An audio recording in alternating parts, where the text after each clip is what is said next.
আসসালামু আলাইকুম। ফেসবুকে ভিডিও আপলোড করে টাকা ইনকাম করা এই কথাটি কারো এখন অজানা নেই। আর একটি ফেসবুক পেজ ক্রিয়েট করা খুব কঠিন কোনো কাজ নয়। আপনি চাইলে আপনার হাতে থাকা স্মার্টফোনটি ব্যবহার করেই খুব সহজে একটি ফেসবুক পেজ ক্রিয়েট করে ফেলতে পারেন এবং সেখানে ফেসবুকের রুলস অ্যান্ড রেগুলেশন মেনে সঠিকভাবে ভিডিও আপলোড করার মাধ্যমে আপনিও ইনকাম করতে পারেন ফেসবুক পেজ থেকে। তবে এর জন্য দরকার সঠিক গাইডলাইন, কারণ সঠিক গাইডলাইনের অভাবে অনেক কন্টেন্ট ক্রিয়েটর ফেসবুকে সফল হতে পারে না। আপনাকে সঠিক দিক নির্দেশনা দেওয়ার জন্য টেক BD19 রয়েছে সব সময় আপনার পাশে। ফেসবুকে পেজ খোলা থেকে শুরু করে উপার্জিত টাকা হাতে পাওয়া পর্যন্ত আমরাই আপনাকে সঠিক দিক নির্দেশনা দিয়ে যাব ইনশাআল্লাহ। তারই অংশ হিসেবে আজকের ভিডিওতে আমরা শিখব মোবাইল দিয়ে কিভাবে একটি প্রফেশনাল ফেসবুক পেজ খোলা যায়। তো চলুন ভিডিওটি শুরু করা যাক এবং সেই সাথে আপনি যদি আমাদের চ্যানেলে নতুন হয়ে থাকেন তাহলে চ্যানেলটি সাবস্ক্রাইব করে পাশে থাকা বেল আইকনটি অন করে রাখুন, যাতে করে আমাদের পরবর্তী ভিডিওগুলো আপনি মিস না করেন। তো চলুন ভিডিওটি শুরু করা যাক।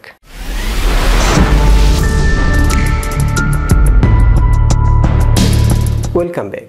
প্রিয় বন্ধুরা, ফেসবুকে পেজ খোলার জন্য অবশ্যই আপনার ফেসবুকে একটি অ্যাকাউন্ট থাকতে হবে। তো আমি এখন চলে যাচ্ছি আমাদের ফেসবুক যে অ্যাপসটা রয়েছে সেই অ্যাপসের মধ্যে। আমি ফেসবুক অ্যাপসের মধ্যে প্রবেশ করলাম।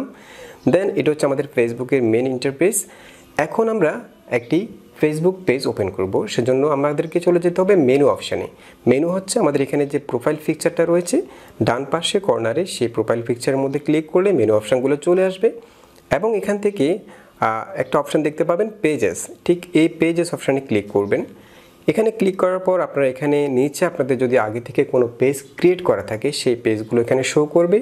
তো আমরা এখানে একটি নতুন পেজ ক্রিয়েট করতে চাচ্ছি, সেজন্য এখান থেকে বাঁ পাশে যে ক্রিয়েট অপশান আছে প্লাস চিহ্ন, এখানে ক্রিয়েট অপশানে ক্লিক করবেন। দেন এখান থেকে গেট স্টার্টেড অর্থাৎ নিচে যে গেট স্টার্টেড লেখা আছে সেখানে ক্লিক করবেন। এরপর এখানে আপনার পেজের নাম দিতে হবে, আর পেজের নাম দেওয়ার ক্ষেত্রে সবসময় খেয়াল রাখবেন একটি ইউনিক নাম যেন হয়। ইউনিক নাম হলে তাতে সুবিধা হচ্ছে আপনার অডিয়েন্সরা অর্থাৎ আপনার দর্শকরা যদি আপনার পেজটাকে সার্চ করে তাহলে খুব সহজেই খুঁজে পাবে। তো আমি এখানে আমাদের যে ইউটিউব চ্যানেল রয়েছে টেক BD19 সেই নামে একটি পেজ ক্রিয়েট করতে চাচ্ছি, সেজন্য আমি এখানে টেক BD19 লিখলাম। দেন এখান থেকে আমি জাস্ট নেক্সটে ক্লিক করব। এরপর এখানে হচ্ছে আপনার পেজের যে ক্যাটাগরি রয়েছে অর্থাৎ আপনার পেজটা কোন ক্যাটাগরি সেই ক্যাটাগরিটা এখানে চুজ করবেন। যদি আপনার ব্লগ রিলেটেড পেজ হয় তাহলে এখান থেকে পার্সোনাল ব্লগ এই ক্যাটাগরিটা চুজ করতে পারেন। আর যদি এডুকেশন রিলেটেড পেজ হয় তাহলে এখানে এডুকেশন লিখে সার্চ করলে এডুকেশন রিলেটেড যেসব পেজগুলো আছে সেই যে ক্যাটাগরিগুলো আছে সেগুলো চলে আসবে। আর আপনার যদি টেকনোলজি রিলেটেড পেজ হয় তাহলে এখান থেকে টেকনোলজি লিখে সার্চ করলে সায়েন্স অ্যান্ড টেক যে ক্যাটাগরিটা রয়েছে সেই ক্যাটাগরিটা চুজ করবেন। তো আমাদের এই পেজটা যেহেতু টেকনোলজি রিলেটেড সেজন্য আমি এখান থেকে সার্চ অপশনে লিখব হচ্ছে সায়েন্স অ্যান্ড টেক। আমরা এই ক্যাটাগরিটা চুজ করলাম, দেন এখান থেকে নেক্সটে ক্লিক করলাম। ওকে, এরপর এখানে চাইলে আপনার যে অ্যাড্রেসটা সেটা বসাতে পারেন। আর যদি আপনি অ্যাড্রেসটা না বসাতে চান তাহলে এখান থেকে স্কিপ করতে পারেন যদি আপনি পরে বসাতে চান, ঠিক আছে। আর যদি আপনি অ্যাড্রেসটা একদমই বসাবেন না সেক্ষেত্রে আপনি এখান থেকে I don't want to add an address এখানে ক্লিক করবেন, দেন এখান থেকে নেক্সটে ক্লিক করবেন। তো আমি চাচ্ছি না আমার পেজের অ্যাড্রেসটা বসাতে, সেজন্য আমি এখান থেকে জাস্ট নেক্সটে ক্লিক করলাম। এরপর এখানে দুটি ছবি আপলোড করতে হবে। একটা হচ্ছে প্রোফাইল পিকচার অর্থাৎ আপনার পেজের যে প্রোফাইল পিকচার রয়েছে সেটা এখানে আপলোড করতে হবে। আরেকটা হচ্ছে কাভার ফটো, আমাদের পেজের যে কাভার ফটো রয়েছে সেটা এখানে আপলোড করতে হবে। তো একটা জিনিস অবশ্যই খেয়াল রাখবেন, আপনার প্রোফাইল পিকচার আপলোড করার সময় প্রোফাইল পিকচার অর্থাৎ এটা লগো আকৃতির হবে, সেজন্য প্রোফাইল পিকচারে যে আপনি যদি কম্পিউটারে ফটোশপে অথবা মোবাইলে যে কোনো অ্যাপসে একটি লগো বা প্রোফাইল পিকচার তৈরি করতে চান সেটার জন্য সাইজটা স্কোয়ার হয় অর্থাৎ 800 পিক্সেল বাই 800 পিক্সেল হয়, ঠিক আছে। এবং কাভার ফটোটা যে এটা মোবাইল থেকে আমরা যেহেতু পেজ খুলতেছি, মোবাইলে কাভার ফটোটার নির্দিষ্ট একটা সাইজ রয়েছে, সেটা হচ্ছে 2050 পিক্সেল, সেটা হবে আপনার ল্যান্ডস্কেপ এবং ভার্টিক্যালি হবে হচ্ছে 1150, ঠিক আছে। এভাবে আপনি একটা কাভার ফটো যদি তৈরি করে রাখেন আগে থেকে সেটা এখানে অ্যাড করতে পারেন, অথবা আপনি যে কোনো সাইজের যদি ফটো এখানে অ্যাড করতে চান সেটা এখান থেকে ক্রপ করে নিতে পারেন। ফর এক্সাম্পল আমি এখানে একটি প্রোফাইল পিকচার অ্যাড করবো, সেজন্য আমি এখান থেকে অ্যাড প্রোফাইল পিকচার এখানে ক্লিক করব। দেন এখানে আমরা দুটি পিকচার এনে রেখেছি আগে থেকেই, একটা প্রোফাইল পিকচার এবং একটি কাভার ফটো, এটা আমরা আগে থেকে তৈরি করে রেখেছি। আপনি চাইলে মোবাইলে যে কোনো অ্যাপসের মাধ্যমে সেটা তৈরি করতে পারেন, অথবা কম্পিউটারে ফটোশপ দিয়ে এই কভার পিকচার এবং প্রোফাইল পিকচারটি তৈরি করে নিতে পারেন, অথবা আপনার নিজস্ব যেসব ছবিগুলো আছে সেই ছবিগুলো এখানে আপলোড করবেন। তবে এখানে খুব গুরুত্বপূর্ণ একটা বিষয় আছে, সেটা হচ্ছে আপনার যে ছবিগুলো আপনার ফেসবুকে আগে থেকে আপলোড করে রেখেছেন সেই ছবিগুলোকে এখানে কভার ফটো এবং প্রোফাইল পিকচার আকারে দিবেন না, ঠিক আছে? কারণ এক্ষেত্রে পরবর্তীতে আপনার এই ছবিগুলোকে আপনি যখন পেজে আবার আপলোড করবেন অথবা অর্থাৎ কভার ফটো এবং প্রোফাইল পিকচার আকারে দিবেন, সেই ছবিগুলো ফেসবুক রিইউজড ধরে নেবে, আর রিইউজডের কারণে পরবর্তীতে আপনার পেজটি মনিটাইজেশনের সমস্যা হতে পারে। তো সেজন্য আমি প্রথমে এখান থেকে যে ছবিটা আমাদের প্রোফাইল পিকচারটা সেটা আমরা সিলেক্ট করছি এটা, দেন এখানে আমাদের প্রোফাইল পিকচারটা চলে আসছে। আপনি চাইলে এখান থেকে ক্রপ করতে পারেন, যেহেতু আমাদের এটার সাইজটা আগে থেকে আমরা নির্ধারণ করে রেখেছি, ঠিক আছে সাইজটা, সেজন্য আমি এটা চেঞ্জ করছি না। এই জন্য আমি এখান থেকে জাস্ট সেভে ক্লিক করলাম। তো আমাদের প্রোফাইল পিকচারটা অলরেডি আপলোড হয়ে গেল। দেন আমরা এখান থেকে অ্যাড কভার ফটোতে চলে যাব, আমরা একটি কভার ফটো অ্যাড করব, সেজন্য আমি অ্যাড কভার ফটোতে ক্লিক করলাম এবং আমরা এখানে একটি কভার ফটো আগে থেকে এনে রেখেছি, সেটা আমরা এখান থেকে জাস্ট সিলেক্ট করলাম, দেন এখান থেকে ডানে ক্লিক করলাম। তো আমাদের কভার ফটোটার সাইজটা ঠিক আছে, দেন আমি এখান থেকে সেভে ক্লিক করলাম। আর যদি সাইজটা বড় ছোট হতো সেক্ষেত্রে আপনি এখান থেকে ক্রপ করতে পারবেন। ওকে, দেন আমরা এখান থেকে এখন জাস্ট ডানে ক্লিক করব। ওকে, আমাদের ফেসবুকটা অলরেডি আমাদের অ্যাকাউন্ট ফেসবুকে যে পেজ সেটা অলরেডি ক্রিয়েট হয়ে গেল। এখন আপনি চাইলে আপনার যে হোয়াটসঅ্যাপ নাম্বার আছে সেটা এখানে আপনি অ্যাড করতে পারেন। যদি আপনার হোয়াটসঅ্যাপ নাম্বারটা এখানে অ্যাড করেন তাহলে আপনার অডিয়েন্সরা, দর্শকরা আপনার সাথে হোয়াটসঅ্যাপে যোগাযোগ করতে পারবে, ঠিক আছে? তো আমি এখান থেকে আমাদের যে হোয়াটসঅ্যাপ নাম্বার আছে সেটা এখানে জাস্ট আগে থেকে আমাদের যে অ্যাকাউন্টে নাম্বারটা দেওয়া ছিল সেই নাম্বারটা এখানে অলরেডি চলে এসেছে। আমি এখান থেকে জাস্ট কন্টিনিউতে ক্লিক করব। ওকে, জাস্ট এখান থেকে কন্টিনিউতে ক্লিক করলাম, আমাদের হোয়াটসঅ্যাপ নাম্বারটা এখানে জাস্ট অ্যাড হয়ে যাবে। এখন আমাদের যে হোয়াটসঅ্যাপ আছে, হোয়াটসঅ্যাপের মধ্যে একটি কোড আসবে, সেই কোডটাকে আমরা এখানে বসাতে হবে। তো আমি চলে যাচ্ছি আমাদের হোয়াটসঅ্যাপ অ্যাকাউন্টে। এই দেখুন আমার এখানে একটি কনফার্মেশন কোড চলে আসছে 39229। আমি এই কোডটাকে ওখানে বসাবো, জাস্ট 39229। ওকে, জাস্ট আমি এখান থেকে কন্টিনিউতে ক্লিক করব, তাহলে আমাদের যে হোয়াটসঅ্যাপ নাম্বারটা সেটা ভেরিফাই হয়ে যাবে। ওকে, এরপর আমি জাস্ট হোয়াটসঅ্যাপ টুলসে এখান থেকে ক্লিক করতে পারি। যদি আমাদের হোয়াটসঅ্যাপ টুলসে এই আমাদের পেজটাকে অ্যাড করতে চাই তাহলে এখান থেকে অ্যাড করতে পারি, আর যদি আমি সেটা না চাই তাহলে এখান থেকে জাস্ট নট নাও এখানে ক্লিক করবেন। এরপর আপনি যদি আপনার পেজের লিঙ্কটা হোয়াটসঅ্যাপে কারোর সাথে শেয়ার করতে চান তাহলে এখান থেকে সেন্ড লিঙ্ক টু হোয়াটসঅ্যাপ এখানে ক্লিক করবেন। তো আমি এটা শেয়ার করতে চাচ্ছি না, সেজন্য আমি এখান থেকে জাস্ট নট নাওতে ক্লিক করলাম। দেন আমি যদি এখানে কোনো কিছু পোস্ট করতে চাই তো আমি এখান থেকে জাস্ট কিছু লিখে পোস্ট করতে পারবো। তো আমি এখানে কিছু পোস্ট করতে চাচ্ছি না এখন, সেজন্য আমি এখান থেকে নট নাওতে ক্লিক করলাম। দেন এখন আপনার এখানে আরও কয়েকটা অপশান চলে আসছে। দেখুন, প্রথমে রয়েছে invite people to like your page, অর্থাৎ আপনার যে ফ্রেন্ডরা রয়েছে, অর্থাৎ আপনার ফেসবুক অ্যাকাউন্টে যেসব ফ্রেন্ডসগুলো আছে তাদেরকে আপনি চাইলে আপনার পেজটা লাইক করার জন্য ইনভাইট করতে পারেন। তো এক্ষেত্রে আপনি just invite people to like your page এখানে ক্লিক করবেন। আমি এখানে ক্লিক করলাম। তো এখানে অনেকেই একটা ভুল করে থাকে, সেটা হচ্ছে আমাদের এখানে দেখুন আমার ফেসবুকে প্রায় 4445 জন ফ্রেন্ডস রয়েছে। তো অনেকে কি করে এখানে যতগুলো ফ্রেন্ডস রয়েছে সবগুলোকে একসাথে সিলেক্ট অল এখানে ক্লিক করে দেন এখান থেকে সেন্ড ইনভাইটস এখানে ক্লিক করে, অর্থাৎ যতগুলো ফ্রেন্ডস রয়েছে সবাইকে আপনার ইনভাইট করে ফেলে। তো এটা কিন্তু ফেসবুক অ্যাকসেপ্ট করে না, এক্ষেত্রে ফেসবুকে মনিটাইজেশনের ক্ষেত্রে অনেক সমস্যা হবে। তো আপনি এই কাজটা করবেন না, কারণ ফেসবুকের নিয়ম হলো আপনি পার ডে সর্বোচ্চ 100 জন ফ্রেন্ডসকে আপনি ইনভাইট করতে পারবেন আপনার পেজকে লাইক করার জন্য, ঠিক আছে? তো এক্ষেত্রে আপনি এতজন মানুষকে একসাথে ইনভাইট করবেন না।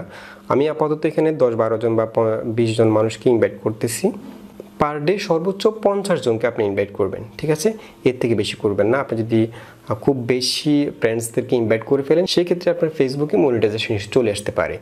তো আমি এখান থেকে কিছু ফ্রেন্ডসকে জাস্ট সিলেক্ট করলাম, দেন এখান থেকে সেন্ড ইনভাইট আমি 24 জনকে ইনভাইট করতেছি। এরপর আমাদের এখানে আবার হোয়াটসঅ্যাপ টুলসটা চলে আসছে। তো আমি এখান থেকে বাইরে ক্লিক করবো, এটা আমার দরকার নেই। দেন এখান থেকে ইম্পর্টেন্ট নেক্সট স্টেপ আমি এখান থেকে জাস্ট নেক্সটে ক্লিক করলাম। এরপর আমি যদি এখান থেকে বাঁ দিকে সুইপ করি, এখানে দেখুন আরেকটা অপশান রয়েছে সি সাজেস্টেড গ্রুপ, অর্থাৎ আমি যদি আমার পেজের মাধ্যমে আমি যদি কোনো গ্রুপে জয়েন করতে চাই তাহলে আমি এখান থেকে জয়েন করতে পারি। তো আমি এখানে আমাদের পেজ থেকে কোনো গ্রুপে জয়েন করতে চাচ্ছি না, সেজন্য আমি বাঁ দিকে আবার সুইপ করলাম। দেন এখানে রয়েছে কানেক্ট হোয়াটসঅ্যাপ, আমি অলরেডি হোয়াটসঅ্যাপ কানেক্ট করে নিয়েছি আমাদের ফেসবুক পেজে। তো আমি এখান থেকে বাঁ দিকে সুইপ করে চলে গেলাম এবং এখানে রয়েছে ক্রিয়েট পোস্ট। আমি যদি এই মুহূর্তে কোনো কিছু পোস্ট করতে চাই তাহলে এখান থেকে ক্রিয়েট পোস্টে ক্লিক করব। তো আমি এই মুহূর্তে কোনো কিছু পোস্ট করতে চাচ্ছি না, সেজন্য আমি বাঁ দিকে আবার সুইপ করলাম। দেন এখানে কিছু অপশান রয়েছে, সেটা হচ্ছে আমি যদি এখানে কোনো বাটন অ্যাড করতে চাই আমাদের ফেসবুকে ভিজিটর্সের জন্য যদি কোনো বাটন অ্যাড করতে চাই, সেক্ষেত্রে আমি এখান থেকে দুটি বাটন রয়েছে, লার্ন মোর এবং সেন্ড মেসেজ। তো আমি এই মুহূর্তে কোনো বাটন অ্যাড করতে চাচ্ছি না আমাদের ফেসবুক পেজে। তো আমি এখান থেকে বাঁ দিকে সুইপ করে চলে গেলাম এবং এখানে আরও তিনটি অপশান রয়েছে, add your location, add your website. আমার যে লোকেশনটা সেটা যদি আমি এখানে অ্যাড করতে চাই তাহলে এখান থেকে জাস্ট অ্যাডে ক্লিক করবেন এবং আপনার যে লোকেশনটা সেটা আপনি এখান থেকে অ্যাড করতে পারেন। এবং এখানে যখন আপনি অ্যাড লোকেশনে ক্লিক করবেন এখানে দেখুন আপনার পেজ ইনফরমেশন সবগুলো এখানে শো করবে। আপনি চাইলে এই ইনফরমেশনগুলো আবার আপডেট করতে পারেন, ঠিক আছে। এখানে সবগুলো ইনফরমেশন শো করবে, আপনি চাইলে এখান থেকে কোনো ইনফরমেশন অ্যাড করতে পারেন। আমরা এখানে একটু আগে দেখেছি, এখানে দেখুন অ্যাড ইউর ওয়েবসাইট। এখানে আমি যদি ক্লিক করি আমাদেরকে সরাসরি পেজ ইনফরমেশন নিয়ে যাবে এবং এখানে আমি ওয়েবসাইট অ্যাড করতে পারবো, ডেসক্রিপশন অ্যাড করতে পারবো। আমাদের পেজের যে ডেসক্রিপশনটা অর্থাৎ আমাদের পেজের যে নেমটা ছিল সেটা হচ্ছে টেক BD19। আমি এখানে চাইলে নিচে ডেসক্রিপশনে পেজ সম্পর্কিত কিছু লিখতে পারি। ফর এক্সাম্পল আমি এখানে অ্যাড ডেসক্রিপশনে ক্লিক করলাম। আমি এখানে যদি লিখতে চাই হচ্ছে অল টেক সলিউশন, ওকে। দেন আমি এখান থেকে সেভে ক্লিক করব, তাহলে আমাদের ডেসক্রিপশনটা সেভ হয়ে যাবে। এবং এখানে আমি যদি আমাদের কোনো ফোন নাম্বার অ্যাড করতে চাই, আমাদের পেজের যদি কোনো ফোন নাম্বার অ্যাড করতে চাই তাহলে এখান থেকে অ্যাড ফোন নাম্বার এখানে ক্লিক করবেন। তো আমি এখানে কোনো ফোন নাম্বার অ্যাড করতে চাচ্ছি না।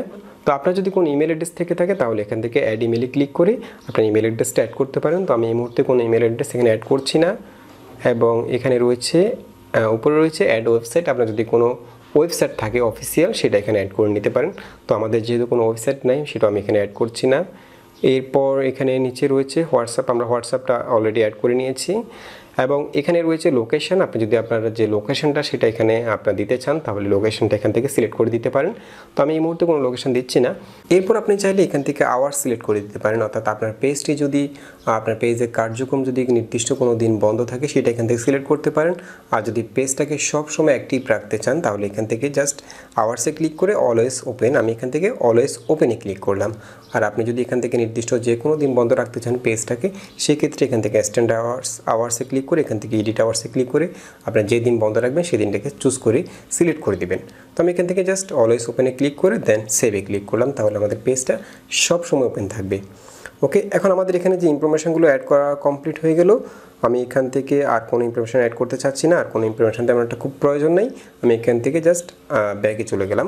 এখন আমাদের যে পেজটা সেই পেজটা আমাদের ভিডিও আপলোড করার জন্য পুরোপুরি রেডি। এখন আমি এখানে আমাদের যেসব রুলস এবং রেগুলেশনগুলো আছে সেগুলো মেনে সঠিকভাবে যদি ভিডিও আপলোড করতে পারি তাহলে আমি এই পেজ থেকে টাকা উপার্জন করতে পারবো। ওকে, এরপর আমি যদি এখন আমাদের এই পেজটাকে আমি যদি একটু ব্যাকে চলে যাই, আমাদের এখানে আমি অলরেডি ফেসবুকে চলে আসলাম মূল অ্যাকাউন্টে। আমি এখান থেকে যদি আমাদের পেজে প্রবেশ করতে চাই সেক্ষেত্রে আবার এখান থেকে আপনি চলে যাবেন মেনু অপশানে, অর্থাৎ প্রোফাইল পিকচারের মধ্যে ক্লিক করবেন। দেন এখান থেকে আবার পেজেসে ক্লিক করবেন। এখানে আপনার যে পেজগুলো রয়েছে সবগুলো পেজ একসাথে শো করবে। এখানে একদম নিচে দেখুন আমরা এখন একটু আগে যে পেজটা ক্রিয়েট করেছি টেক BD19 সেই পেজটা এখানে দেখাচ্ছে। আমি যদি এখানে ক্লিক করি এই দেখুন আমাদের পেজটা এখন পুরোপুরি রেডি। আমি চাইলে এখান থেকে ইনভাইটস ফ্রেন্ডসে ক্লিক করে আমার আরও ফ্রেন্ড লিস্টে যে ফ্রেন্ডগুলো আছে সেগুলোকে ইনভাইট করতে পারি। তো এটা অবশ্যই মাথায় রাখবেন যে একদিনে সর্বোচ্চ 100 জনের বেশি ইনভাইট করবেন না। তো আমি সাজেস্ট করব সর্বোচ্চ 50 জন ইনভাইট করবেন একদিনে। আপনার যে অ্যাকাউন্টে ফ্রেন্ডস রয়েছে সেই ফ্রেন্ডসগুলোর মধ্যে সর্বোচ্চ 50 জনকে সিলেক্ট করে ইনভাইট করবেন। ওকে, এরপর আপনি যদি এখানে ফেসবুকে ভিডিও আপলোড করতে চান, কিছু পোস্ট করতে চান, সেক্ষেত্রে এখান থেকে ক্রিয়েট পোস্টে ক্লিক করবেন এবং আপনি এখান থেকে আপনার ভিডিও ছবি পোস্ট করতে পারবেন। আর একটা বিষয় সেটা হচ্ছে আমরা যখন ইউটিউবে আমাদের ইউটিউব চ্যানেলগুলোকে কন্ট্রোল করি, ম্যানেজ করি, সেগুলোর জন্য আমরা মোবাইলে একটি অ্যাপস রয়েছে ওয়াটি স্টুডিও, সেই অ্যাপসটি ইউজ করে থাকি আমাদের ইউটিউব চ্যানেলগুলোকে কন্ট্রোল করার জন্য।